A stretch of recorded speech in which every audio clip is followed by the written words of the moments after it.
Okay, so the last video stopped at number 32, which was talking about subpoenas and do the minimum necessary requirements apply, and we said no, so you've got to actually comply with the subpoena. So if they need more than the minimum necessary, then that's great, but to keep in mind that you've got to just disclose within the scope of the subpoena. Let's scroll down to talking about de-identifying PHI. Remember that any kind of de-identified medical records can be disclosed without a consent. That makes total sense, because take a look at number 35, what you're removing to be able to de-identify it. And if you can't identify what's in the PHI and trace that back to a patient, you're good to go. Okie dokie. So let's take a look at number 37. What is a privacy practice? So I think that if you've been to the doctor within the past few years, or you have a credit or a debit card, you've received a notice of privacy practices. And so that just talks about the uses and disclosures of your information as it relates to health information. So we're not going to talk about credit cards or debit cards, but in any event, it's the health provider's notification to you about exactly your rights under Hipaa and what they can do with your health information and within what scope they're able to use your information.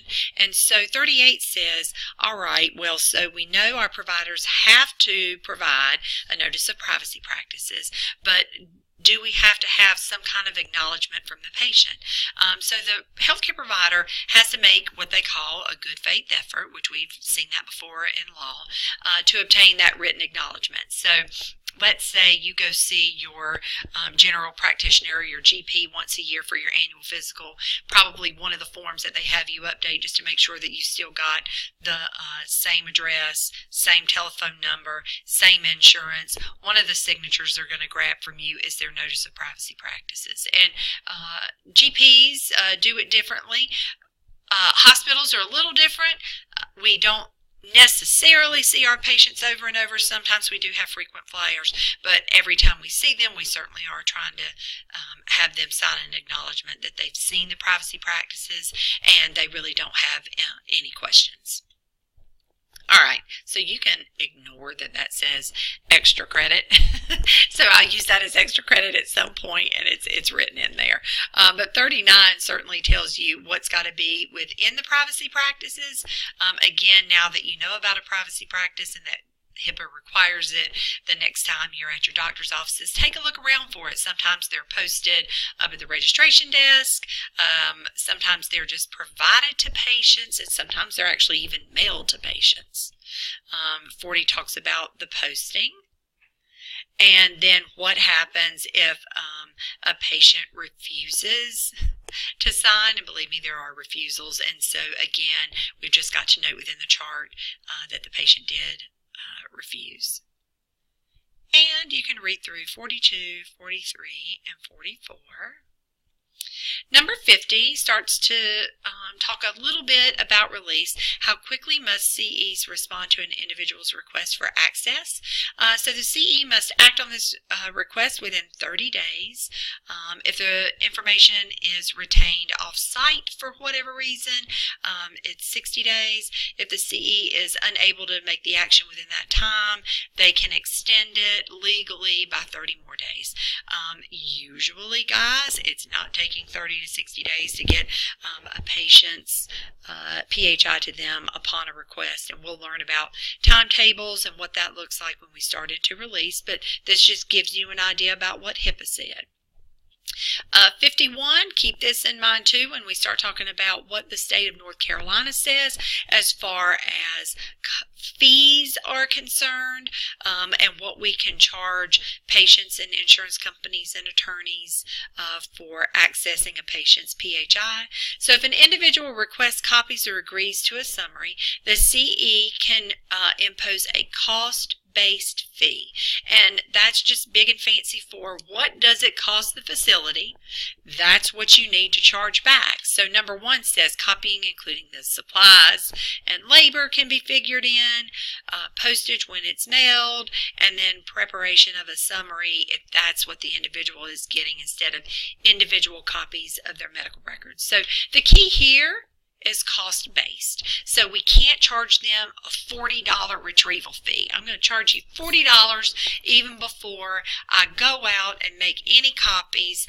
Before HIPAA, companies were allowed to do that. They could charge you a flat fee for retrieval and their time and effort, and then they could turn around and charge you per page. But now HIPAA comes in and says, hey, let's keep it real and cost-based. All right, so amending PHI, and 52 says, yes, the individual has the right to request the CE amend the PHI as long as they retain it.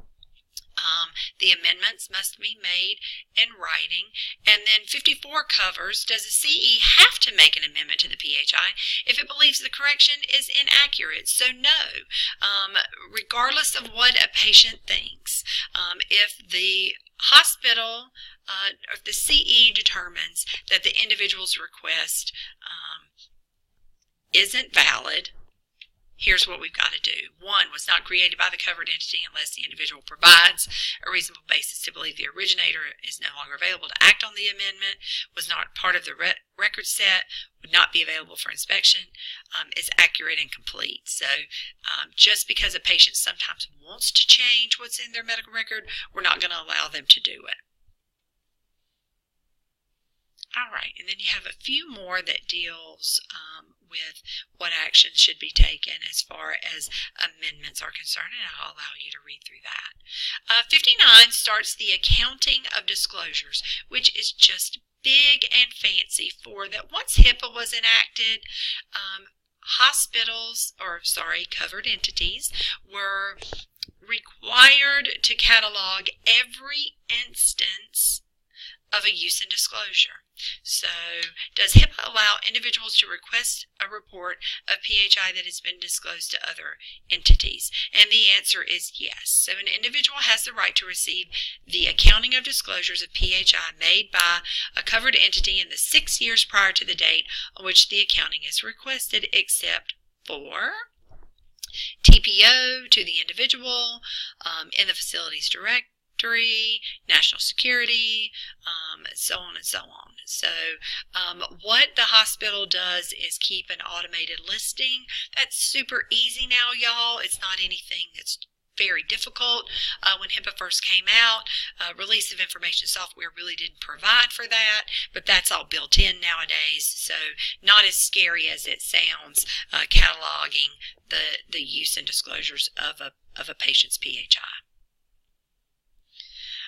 And we're hitting the end, right? So what information must be disclosed? The CE must provide a written account of each specific disclosure that includes the date, the person to whom the information was disclosed, and a brief description of the disclosed information. And again, there are software programs now with release of information that allow for the patient to get that fairly easily. All right, so we're going to scroll all the way back up. That is what I have for your HIPAA notes. Let's see, I'm going to close that out, and let's see if we can get back over here. So you'll find that once I add this video, it's going to be number 4, and that's how you found it, right? So we're done with all of the HIPAA information for this particular piece of the module. Learning and understanding what's actually in the notes will be helpful as we move into release. Like I said in the announcement that I sent out, that you've got a link for the Department of Health and Human Services, what they have to say about HIPAA, a HIPAA practice quiz from an outside website that has lots of resources that are pretty good.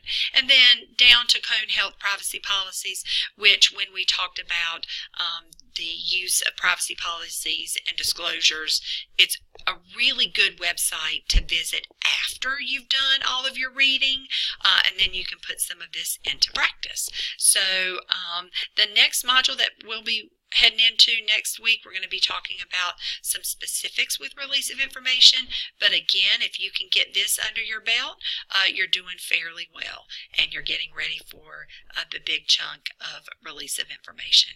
I will be meeting with you guys online at some point once we get closer to the end of the module, just to see if there are any questions that I can answer. But hopefully you don't have any questions. You're feeling real good about it. I'm just teasing. So if you've got any questions, please let me know. Let's say you can email me, or you can hold them until we meet online. It's totally up to you. If you've got something really kind of gnawing at you right now that you want answered, please feel free to email me. I'm happy to help. Sometimes HIPAA can be confusing. I hope you guys have a great day, and I'll be talking with you soon. Thanks.